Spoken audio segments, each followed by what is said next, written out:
Hello, welcome to chemistry. I'm Dave Hicks, and today we're going to talk about acid definitions. So at the end of this, I think you should be able to define acids in a couple of different ways. One with the Arrhenius definition, we'll talk about that. The Bronsted-Lowry definition, we'll engage with that. And then finally, one of the skills that will come out of this is being able to write balanced chemical equations representing the particles that's present in an acidic or basic solution.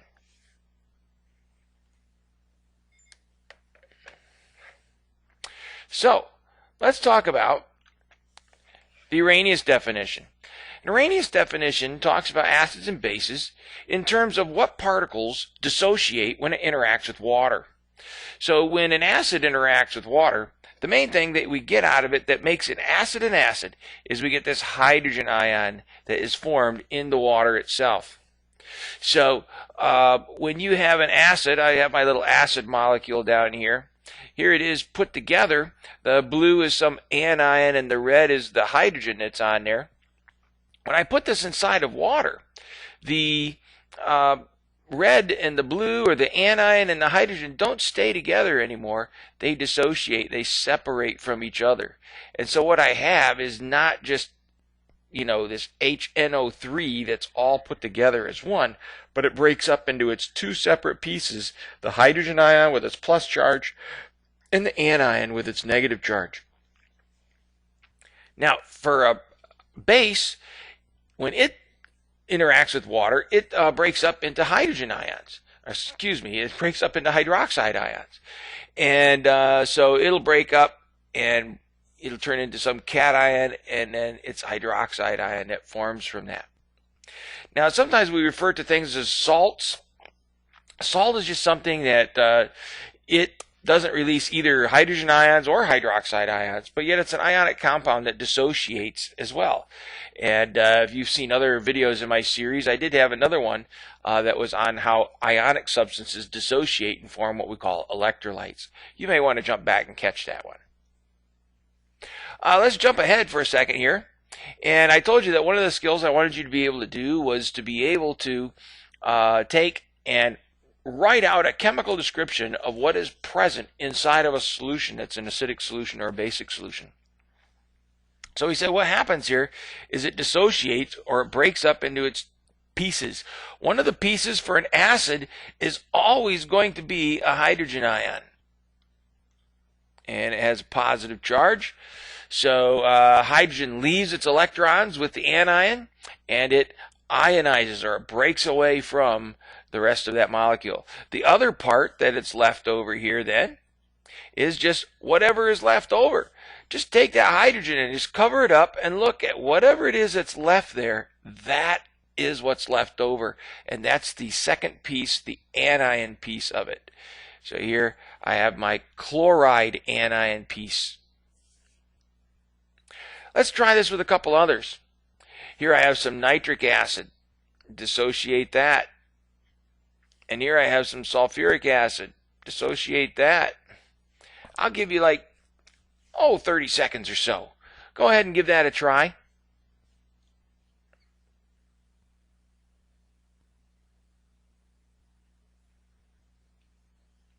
Now, if you were really paying attention, maybe you saw HNO3 on this previous slide before this one. I don't know. If not, then you should know that this is going to break up into its hydrogen ion with its positive.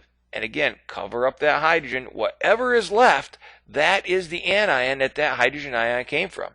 So all I got to do is put plus NO3, that's a nitrate ion, with its -1 charge.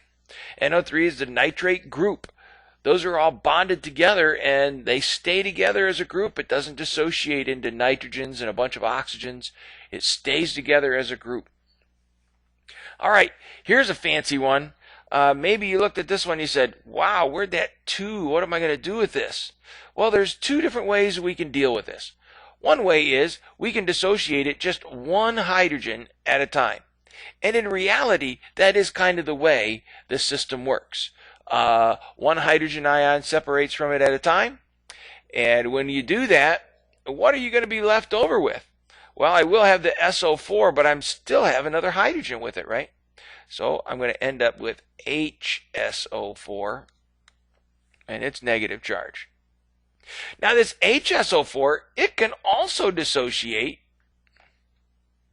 and it is an acid. It's a weaker form of an acid. I have another video on strong versus weak, but it's a weaker form of this acid.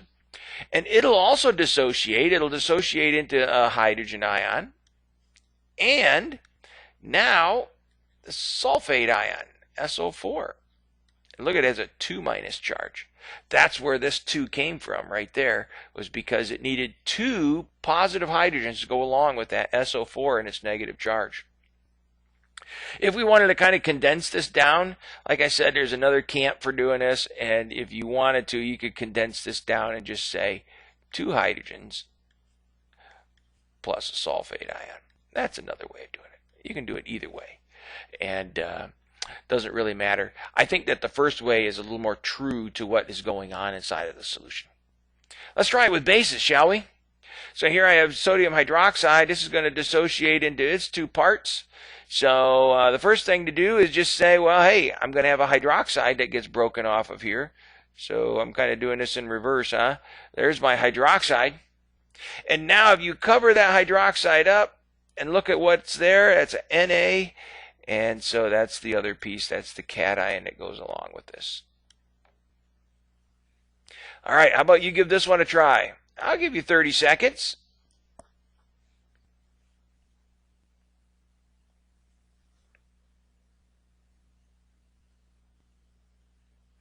Okay, so let's see. Again, I have something tricky here. I have this 2 down there. So unlike the acid, though, this doesn't break apart one at a time. This breaks apart completely all at once. So now this time, instead of just having 1 hydroxide here, I had 2 hydroxides. When we put the 2 down here as a subscript, that means that things are stuck together. So this is telling me that there's 2 of these hydroxides stuck together to this barium. However, when things get separated from each other, we move the 2 from its subscript position to the coefficient position. See? So down here, this 2 means it's all stuck together. But out in front, it means these are 2 separate pieces that are able to be independent of each other. That's what we had here too, right? The 2 here says everything is stuck together. But when I put the 2 in front, that says everything is separate. All right, so what's left? So I cover up that OH and say, okay, there's a Ba here. In order to be balanced, all our charges have to be balanced. And since I have 2 negatives, I'm going to need this to be a +2 charge. How's that? Let's jump back and check out what more I had back here for some definitions. So I'm going to take the Arrhenius one down here and put some more up of mine. There we go.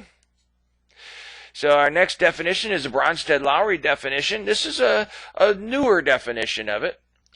There were some times where things just weren't working out for the definition that Arrhenius had posed. There were some new acids and bases that were on the scene that didn't seem to have a hydrogen that was ionizable, or didn't seem to have an OH as a part of it at all for a hydroxide with a base.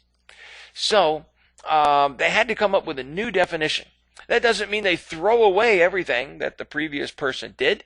It means that they build upon it, and they use the parts of it that are still correct and maybe modify it. That's a process of science. All right, so Bronsted-Lowry definitions, it defines an acid as a hydrogen donor, So here's my acid, HNO3 is my acid, and it has this hydrogen, and it can donate that hydrogen, give it away. So it's going to give it away to something else.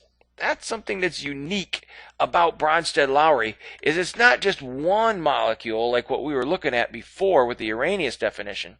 The Bronsted-Lowry definition actually requires two species, two different molecules to actually be interacting with each other.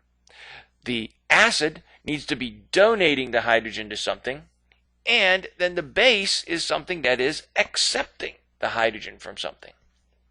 All right, anyways, here I've got my nitric acid. It donates or gives this to the water. Now, see what happened here. Now that it has lost its hydrogen, check this out over here. It's just NO3 with a -1 charge, just like we saw before. But here, check this out. There is where the hydrogen went to. This, if you don't know the name of this right here is called the hydronium ion.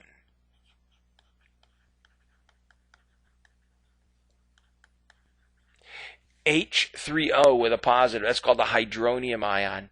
Nope, I didn't make it up. There are other more weird things out there in chemistry. Go learn some more. You'll be glad you did. All right, so when this breaks up and it gives away its hydrogen ion, it becomes this over here. And this came from the acid itself. So we call that over there its conjugate. This nitric acid over here is its conjugate. In fact, it changes its name because now it is in the position to actually be able to accept a hydrogen. Because it has a minus charge, it still has that spot left over where the hydrogen came from. So we call this the conjugate base. I'm just going to write conjugate base. And that's what we refer to that as. The conjugate means it came from or it was made from. So here the hydrogen was given away from our acid to the water. That made the hydronium ion and what we call a conjugate base. All right, let's check out the base. Bases are hydrogen acceptors. So here I have ammonia, and here I have my water, and this time the water is going to be giving away the hydrogen, and it's going to give a hydrogen over here to the ammonia. And when it does that, notice over here, here's my NH4 ammonium ion. And the ammonium ion has an extra hydrogen in it, doesn't it? That came from the water. The water is the one that donated that hydrogen over there. Hey, here the water is acting like an acid, isn't it? And up here the water was acting like a base. Interesting, it can be both. We call that amphoteric. That's the name for it, amphoteric, that it can be both an acid and a base. So here's my NH4, has its positive charge. And what's left over from the water? OH with a minus. There's where the hydroxide comes from for our bases according to the Bronsted-Lowry theory. The hydroxide doesn't necessarily come from the molecule itself. It comes from the water. All right, so this over here, let's talk about this again. This came from our base. So this is our conjugate. And because it came from the base and it has this extra hydrogen that it can give away now, we reverse its name and it has a conjugate acid. So bases, once they accept their hydrogen, they become conjugate acids. And acids, once they lose their hydrogen, they become conjugate bases. Oh, all these terms, huh? Let's jump ahead here and see if we can practice these, and then that'll finish us off. So here is our Bronsted-Lowry definition, HCl, and this is a hydrogen, or an acid, so it's going to give away its hydrogen to this, and when it does that, it's going to turn into the hydronium ion, right? Because now it picked up an extra hydrogen and an extra positive charge. And what's left over? Just a chloride ion, isn't it? Just a chloride ion. All right, here's a couple more down here that you can work on. Why don't you work on those? I'll give you 30 seconds or so. Hit pause if you need to. And try to do these according to the Bronsted-Lowry definition.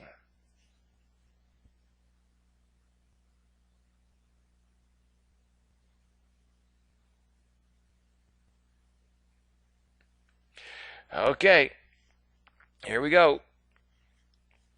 This one, when it gives away that hydrogen, I'm going to get hydronium, and whatever's left over there, that is what my conjugate base is. This is called acetic acid, and the conjugate over here is called acetate. That's the acetate anion. One last one. Say, whoa, that thing's starting out with a negative charge already. Yep, it's already lost one hydrogen. But what would it look like if it loses the other hydrogen? I'll give that hydrogen away. I get H3O plus, and I'm going to be left with CO3 2 minus, because it lost 2 hydrogens now. Here's the ammonia example. We saw that one. But the one I think I'm going to focus on here is down here at the bottom. Oh, this looks fun, doesn't it? Water and water. We saw water was amphoteric. Water can do what we call self-ionize, auto-ionization, self-ionizing. And that means one water molecule can give a hydrogen to the other molecule. Incredible. What are you going to get when it does that? Well, you're going to get one of them to be H3O, our hydronium ion, and then the other one that donated the hydrogen is going to become a hydroxide ion. Check that out. This is the acid piece, and there's the basic piece that come from water. Can you believe it does that? If you watch a little later on, I'm going to do some videos on pH, and I'll show you this, how important this self-ionization is for water and what an important role it plays with pH. All right, well, that's all for now. Have fun with your chemistry, and I'll see you next time.